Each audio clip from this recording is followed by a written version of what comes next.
So hi hello ನಮಸ್ಕಾರ. ನಾನು ಇವತ್ತು ಏನು ಮಾಡೋಕೆ ನನಗೆ ಗೊತ್ತಿಲ್ಲ. ಒಟ್ಟಿನಲ್ಲಿ ಏನೋ ಮಾಡ್ಬೇಕನ್ನಿಸ್ತು ಮಾಡಕತ್ತೀನಿ. ಸೊ ನಿದ್ದಿಗಣ್ಣ ಗೆದ್ದ. ರಾತ್ರಿ ಟೈಮ್ ಇದು ಆ್ಯಕ್ಚುಲಿ ಆಗಲತ್ತಲ್ಲ.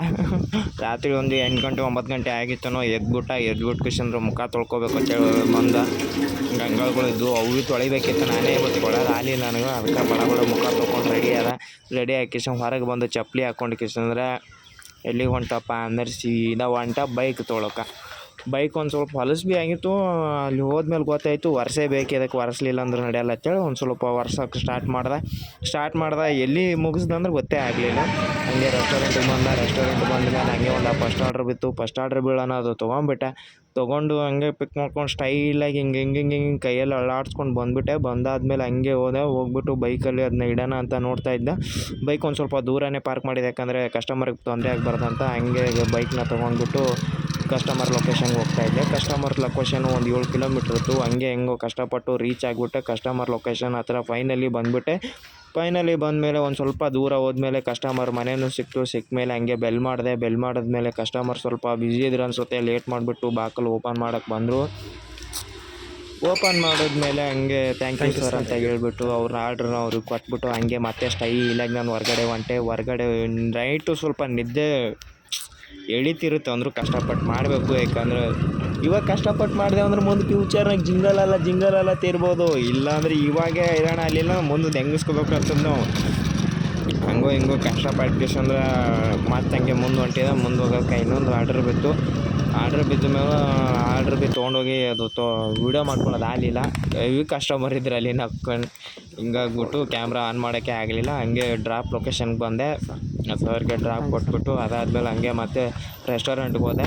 ಇಲ್ಲಿ ಯಾವಾಗ ನೋಡಿದ್ರೆ ಲೇಟ್ ಮಾಡ್ತಿರ್ತಾರೆ ನನ್ನ ಮಕ್ಕಳು. ಇಷ್ಟು ಲೇಟ್ ಮಾಡ್ತಾರಪ್ಪ ಅಂದ್ರೆ ನಮಗೆ ಭಾಳ ವೇಟ್ ಮಾಡಿಸ್ತಾರೆ. ಸಿಕ್ಕಾಪಟ್ಟೆ ವೇಟ್ ಮಾಡಿ ಕೊಡ್ತಾರೆ. ಏನು ಮಾಡೋಕ್ಕಾಗಲ್ಲ. ಹಂಗೆ ಪಿಕಪ್ ಮಾಡ್ಕೊಂಡೆ.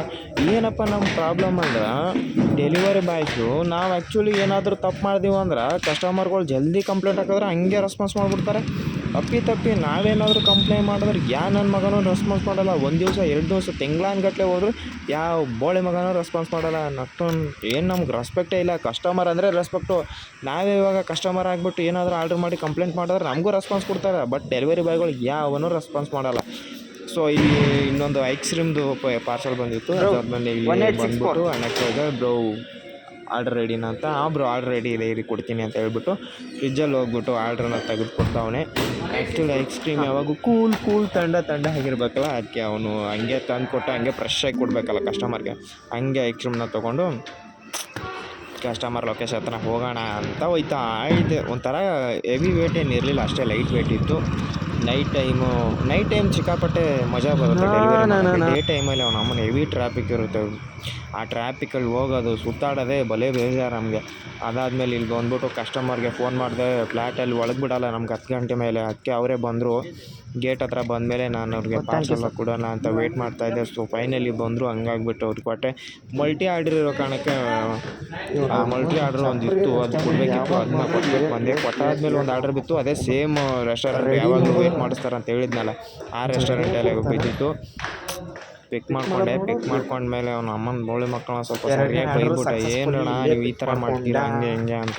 ಏನು ಮಾಡೋಕ್ಕಾಗಲ್ಲ ಸರ್ ಅಂತ ಹೇಳಿದ್ರು. ಈ ವೇಡಮ್ ಬಗ್ಗೆ ಎಷ್ಟು ಹೇಳಿದ್ರು ಕಮ್ಮಿ. ಅವ್ರಿಗೆ ಪಾರ್ಸಲ್ ಕೊಟ್ಮೇಲೆ ಅವ್ರು ಹೇಳಿದ್ರು, ಸರ್ ನೀರು ಕುಡಿತೀರಾ? ಕೆಲವೊಂದು ಬೋಳೆ ಮಕ್ಕಳು ಇರ್ತಾರೆ, ಅವ್ರು ಬರ್ತೀರಾ ಅಂತ ಹೇಳಿದ್ರು. ಈ ಥರ ವ್ಯಕ್ತಿಗಳು ಸಿಗೋದೇ ಕಮ್ಮಿ.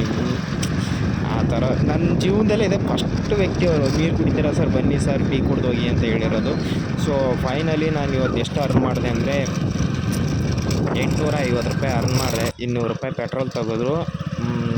ಎಷ್ಟು 650 ರೂಪಾಯಿ. ಇಲ್ಲಿ ಆ್ಯಕ್ಚುಲಿ ಜಾತ್ರೆ ಇರೋ ಕಾರಣಕ್ಕೆ ಫುಲ್ ಮಿಂಚಿಂಗು. ಹಂಗೆ ಫೈನಲಿ ರೂಮ್ಗೆ ಬಂದೆ. ರೂಮ್ಗೆ ಎಷ್ಟು ಗಂಟೆಗೆ ಬಂದೆ ಅಂದರೆ 5 ಗಂಟೆಗೆಲ್ಲ ಬಂದು ಅನಿಸುತ್ತೆ. ಅದಾದಮೇಲೆ ನಾನು ಅಷ್ಟೊಂದು ಟೈಮ್ ನೋಡೋಕೆ ಹೋಗಲಿಲ್ಲ. ಹೊಟ್ಟೆ ಮಾತ್ರ ಹೆವಿ ಹಸ್ತಿತ್ತು. ನೈಟ್ ತಿನ್ಕೊಂಡು ಹೋದವನು ವಾಪಸ್ ತಿಂದೇ ಇರಲಿಲ್ಲ. ಸೊ ಬಂದ್ಬಿಟ್ಟು ಗಬ ಅಂತ ತಿಂದಾದ್ಮೇಲೆ ಒಂದು ಸ್ವಲ್ಪ ನೆಮ್ಮದಿ ಅನ್ನಿಸ್ತು. ಹೆಂಗೆ ತಿಂತಂದ್ರೆ ನನಗೆ ನಂಬೋಕ್ಕಾಗಲಿಲ್ಲ ಬಕಾಸುರನ ಅಂತ. ಸೊ ನೆಕ್ಸ್ಟ್ ಭಾಗ ಸಿಗ್ತೀನಿ. ಬಾಯ್, ಟೇಕ್ ಕೇರ್.